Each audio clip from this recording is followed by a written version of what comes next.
Hello, welcome back to my tea house. For today's cup of tea, we'll be taking a closer look at one of my practice matches playing the green Lullaby Saitama deck versus Ming's yellow One Punch Man Saitama deck. Now, once again, I've said many of times that this matchup is a hard counter against green Saitama, and actually before this video we played like 3 matches and he whooped my butt, but it was always like I was always a turn slow from getting the win, and it got to a point where I was like, I'm going to record this match because I need to see what I'm doing wrong. Lo and behold, I actually, spoilers, take the win this time. But it got to the point where I was just so frustrated, like, what am I doing wrong? I'm close, I'm there, I know how to win against this match, but I'm just taking like I'm making the wrong slight decision or choice at some point in time, and because I make that decision, it ends up costing me the game. So what is it? Now, like I've said before, right? The yellow Saitama deck wants to put green One Punch Man on a time clock by dropping the 5-2 Saitama.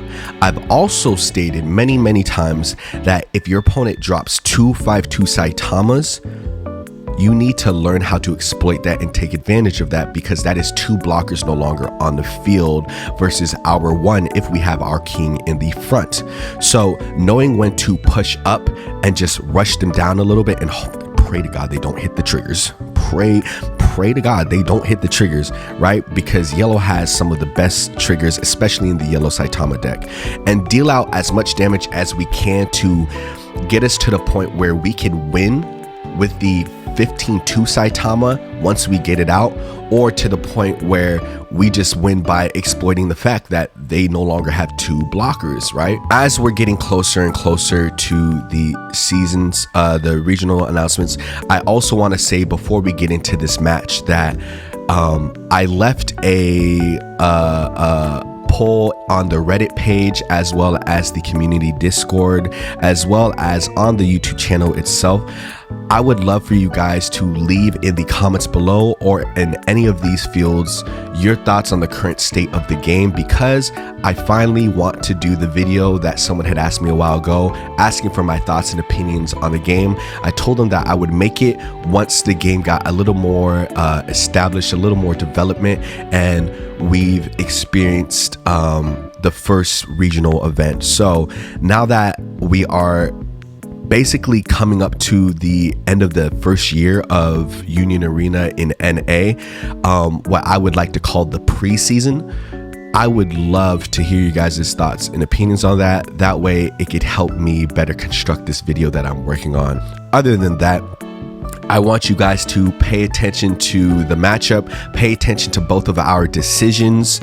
Let me know in the comments below your thoughts and opinions, what we could have done better, what we may have done wrong, how you would have played it. And without further ado, let's get into the mix. Okay, getting into it, we're going to see Ming start us off with the 0-1 Hellish Blizzard, drawing 1, discarding, getting that early filter on to look for those key pieces. Probably looking either for a 5-2 Saitama or potential double energy. We see him discard the 1 punch.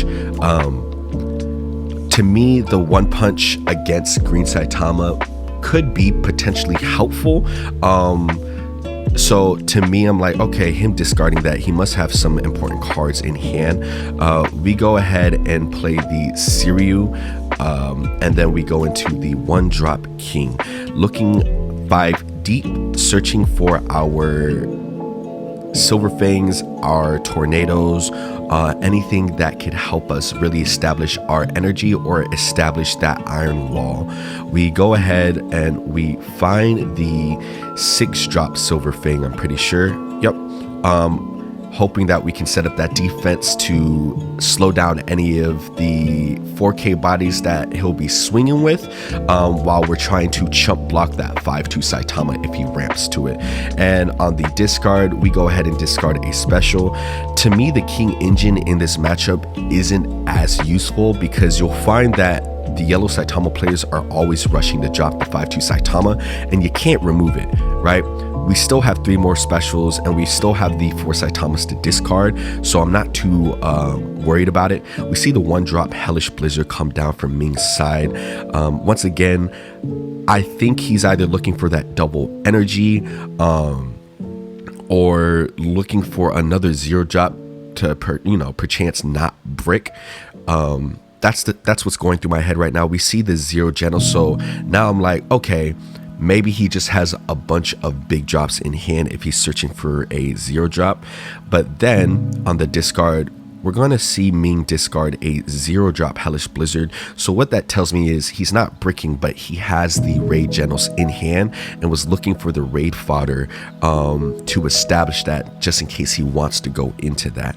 Now, passing it back over to us, we are still continuing to find our key pieces and get that trash set up early on. If you have those 0-drop Genoses or those 1-drop Kings early on, that can help you put stuff into your sideline. You're on the right track. You're sitting pretty, right? Looking at it on first thought, we're like, damn, there's nothing there that I want to grab because I don't want to discard anything from my hand. But then I realized, oh wait, there's a 15-1 Saitama there. I can go ahead and grab that, discard that, add to my trash, and potentially grab it later with a tornado. So we go ahead, take the 15-1, we drop it in the trash, and we establish our first Genos. Anytime I see at least 1 Genos in my starting hand, it's a keeper, as long as I can play the game. So we pass it back over to Ming. Ming is seeing that we already have the Genos, and much like dropping the 5-2 Saitama is a clock for us, the more Genoses that you see in the back line, I feel like is a time clock for my opponent. So we see the 3-1 Genos coming out, and then we see the 5-2 instantly going out for that that early damage, the double damage. I'm not too scared of it as of right now. We can take that first shot, so we get a draw trigger and a get trigger, and now I'm on a clock, right? I need to establish some chunk blockers up in the front line to protect myself against this 5-2 Saitama, but I also need to put myself in a winning position. That way, when I do get this 15-1 Saitama out, if it's the 15-2 or the 15-1, I can easily close out the game, make sure I remove any form of final triggers. We go into the 0-drop King that we just got, and then we go into the King Raid. We're not ditching anything here because there's nothing to remove, right? But we are cycling through our deck and establishing the energy. We go into an extender, and extenders are extremely important in this matchup. Honestly, in any matchup that is rushing you down, you want to be able to at least see 1 to 2 finals, in my opinion. It's almost like a staple card in this deck. We go into another 3-1 Saitama, really putting that pressure onto Ming, and then we play that Silver Fang that we grabbed early on into the front to help establish that iron wall and protect us from any raid or bait out a removal early on, right? We go into the swing, no trigger off the first one. Go into the second swing, we see it get triggered. It's another 5-2 Saitama, and then we go into the third swing, putting him down to 4 life. But sadly, we see the removal gets rid of the Silver Fang, but at least we still have 3 bodies. Now, seeing the second 5-2 Saitama for some of you might scare you. I think it is a good sign, especially if he's not able to answer all my chum blockers right away. If you play that 5-2 Saitama, which he does, that tells me that he has, and he goes into the extender, he's going to lose 2 blockers during his turn. So it's going to be easier for me to either close out the game the traditional way, or that's mainly what it says to me. We see the Blizzard come out digging too deep, and then we see that Genos raid that we were talking about earlier on in the game coming out right now as well, looking to really apply that pressure to me. We are above with 1 more life, but we're going to at least take 2 potentially here. We see him discard the 2, and he grabs back the 1 punch. When I think about it, The reason why he discarded that one punch is because he had the blizzard. He knew he could get it back, which is smart play. He swings the 5-2. We go ahead, take that chump block with the Siryu, and then deciding on whether or not to take this double damage right here.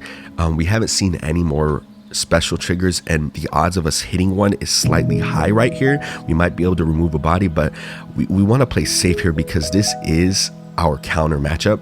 So we take this first damage. It is a draw trigger, and we take the second damage because we were planning to take 2 this whole time, and it is a removal trigger. So we have to target the blizzard. If we target the Genos, he'll just play another Genos active and go into another swing, which we want to avoid.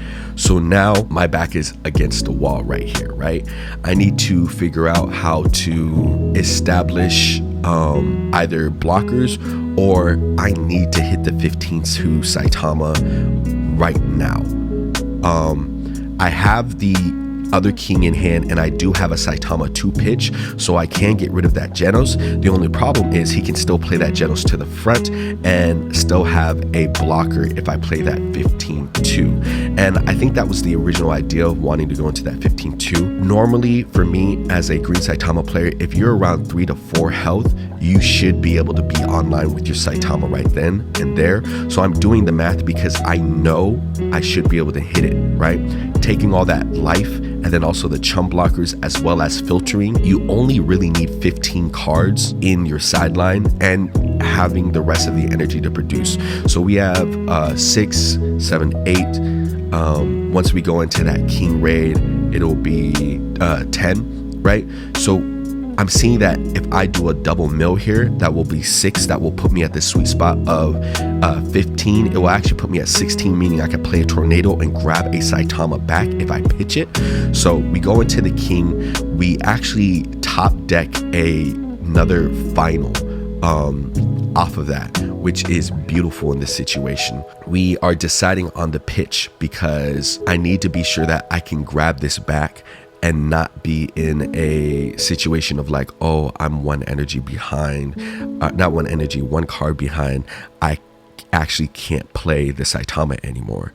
So we do the math quickly and realize, okay, this is the right move. Let's hope that he doesn't play this Genos back to the front. So we dish the Saitama, we pop it, he goes into his hand and he plays it in the back. So that tells me he's either lacking on energy and wants to be able to just pitch for the impact or something like that, and then pitch to push up the 3-1 Saitama. We go ahead and do the first mill on the king. We mill 3, and then we go ahead and do the second mill. We mill 1, 2, 3. Lo and behold, we hit the 15-1 Saitama. We get a draw off of that, and I'm pretty sure we draw into, I'm trying to remember what we draw into. It's either, I remember it being a vital card. It's either the extender we draw into or the final, or the tornado. And I think it's the final that we draw into, because originally I was going to play the 15-1 Saitama, and that's why I was worried, because I couldn't get around the Genos if you put it in the front. So we play the tornado. We have one extra card that can substitute for the Saitama. At this point in time, it doesn't matter. I was like, how can do I establish another body and play the 15-1, or do I just go ahead and do the 15-2? Because either way, if he hits a final here, that's game. Playing a body to the front just helps me stall a little bit with the blocker. But we grab the 15-2. We go ahead, replace it with the final. That was the odd one out. We play the extender, right? We go into the 15-2 after playing it, and then we just swing and we pray to the TCG gods. we pray to the TCG gods. We swing, and lo and behold, 0-0, and we take the win. Tomorrow,